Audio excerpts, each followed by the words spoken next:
Kannappa cinema 1000 కోట్లు పెట్టి తీస్తే సినిమా అయిపోతుందా? అందులో కంటెంట్ ఉండాలి, పిక్చర్ బాగుండాలి, అప్పుడే ప్రేక్షకులు చూస్తారు అనే విధంగా కన్నప్ప సినిమా గురించి మంచు మనోజ్ మాత్రం ట్రోలింగ్ చేయడం జరిగింది. అది కూడా ఒక సినిమా సంబంధించినటువంటి జగన్నాథ్ సినిమాకి సంబంధించినటువంటి ఒక ఈవెంట్లో రాయచోట్లో అక్కడ టీజర్ రిలీజ్ ఈవెంట్ అనేది చేశారు. సో అక్కడ మాట్లాడుతున్న క్రమంలోని కొన్ని వర్డ్స్ మాత్రం చెప్పడం జరిగింది. అయితే ఆయన ఇండైరెక్ట్గా సినిమా గురించి చెప్పారు, డైరెక్ట్గా ఇక్కడ కూడా మెన్షన్ చేయలేదు. కానీ అందరు కూడా క్లియర్గా అర్థమైపోతూ ఉంటుంది.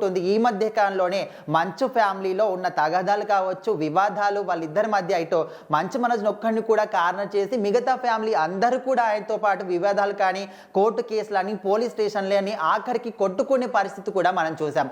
అయితే నిజంగానే ఫ్యామిలీని ఉద్దేశించే చెప్పాడా అంటే ఫ్యామిలీ అందరూ కూడా మోహన్ బాబు కావచ్చు, అదేవిధంగా మంచు విష్ణు ఎంతో ప్రతిష్టాత్మకంగా తెరకెక్కిస్తున్నారు కన్నప్ప సినిమా. ఇందులో ప్రభాస్ కూడా నటిస్తున్నాడు, అక్షయ్ కుమార్ కావచ్చు, కాజల్ కావచ్చు, ఇట్లా భారీ కాస్టింగ్ ఉన్నప్పటికీ కూడా ఇప్పటికే రిలీజ్ అయిన ఒక సాంగ్ కూడా మంచి ఆదరణ అనేది పొందుతుంది.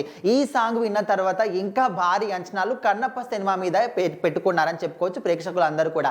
అయితే ఇలాంటి ఒక మంచి సినిమా గురించి ఇప్పుడిప్పుడే ఇంత మంచి భారీ బజ్ వస్తున్న క్రమంలో అసలు మంచు మనోజ్ ఈ విధంగా ఎందుకు చెప్పాడు అంటే ఖచ్చితంగా కన్నప్ప సినిమా గురించి అయితే చెప్పలేదు. కాకపోతే ఆయన చెప్పిన స్పెసిఫిక్ వర్డ్స్ ఏవైతే ఉన్నాయో ఖచ్చితంగా దీని గురించే అన్నాడు అని క్లియర్గా అర్థమైపోతుంది. అప్పట్లో మనకు ఈ సినిమాకి సంబంధించిన కొన్ని ట్రోలింగ్స్ కూడా ఆయన చేయడం జరిగింది. మరి ఎందుకు ఈ విధంగా ఫ్యామిలీకి సంబంధించిన ఒక సినిమాని ఎందుకు ఈ విధంగా చేస్తున్నాడు? వాళ్ళిద్దరి మధ్య ఎన్ని గొడవలైనా ఉండొచ్చు, ఎన్ని తగాదాలైనా ఉండొచ్చు, అవన్నీ కూడా ప్రైవసీ, వాళ్ళ ఫ్యామిలీ వరకే చూసుకోవాలి. కానీ సినిమాల విషయంలో కూడా ఈ విధంగా ట్రోల్ చేయడం కరెక్ట్ కాదని కూడా కొంతమంది అంటూ ఉన్నారు. ఏదేమైనప్పటికీ ఆయన అక్కడ మాట్లాడుతున్న క్రమంలోనే ఈ సినిమాల గురించి మాట్లాడడం కానీ, నన్ను తొక్కాలనుకున్నా, నన్ను పైకి లేపాలనుకున్నా ఖచ్చితంగా ప్రపంచంలో ఎవరి వల్ల కూడా కాదు, ఎవరైతే నాకు ఫ్యాన్స్ ఉన్నారో వాళ్ళ వల్ల మాత్రమే అవుతుంది. ఒక హీరోయిన్ అయినా, మంచి సినిమా అయినా, చెడ్డ సినిమా అయినా, చిన్న సినిమా అయినా, పెద్ద సినిమా అయినా ఖచ్చితంగా ప్రేక్షకులు ఆదరిస్తేనే ఆ సినిమా ముందుకెళ్తుంది. ఆ సినిమాని హిట్ చేయాలన్నా, సినిమాని ఫ్లాప్ చేయాలన్నా ఖచ్చితంగా ప్రేక్షకుల చేతుల్లో మాత్రమే ఉంటుంది. అంతకు మించి ప్రేక్షకుల వల్ల తప్ప ఈ ప్రపంచంలో ఇంకెవ్వరు కూడా నన్ను తొక్కలేరు, పైకి లేపలేరు.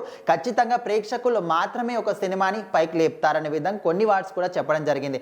ఎన్ని మాట్లాడినప్పటికీ కూడా ఒక సినిమాకి సంబంధించి ఎంత భారీ బడ్జెట్ పెట్టి సినిమాలు తీస్తే అది పెద్ద సినిమా అవుతుందా, 10 కోట్లు పెట్టి సినిమా తీస్తే చిన్న సినిమా అవుతుందా? సినిమాలో కంటెంట్ ఉంటే ఖచ్చితంగా ప్రేక్షకులు ఆదరిస్తారని చెప్పాడు. సో అది ఇండైరెక్ట్గా ఖచ్చితంగా విష్ణు చేస్తున్నటువంటి కన్నప్ప సినిమా గురించి అనే విధంగా అందరూ కూడా అర్థమైపోయింది. సో మరి దీనికి ఆయన ఏమైనా ఎక్స్ప్లెనేషన్ ఇచ్చుకుంటాడా? ఖచ్చితంగా వెయిట్ చేసి చూడాలి.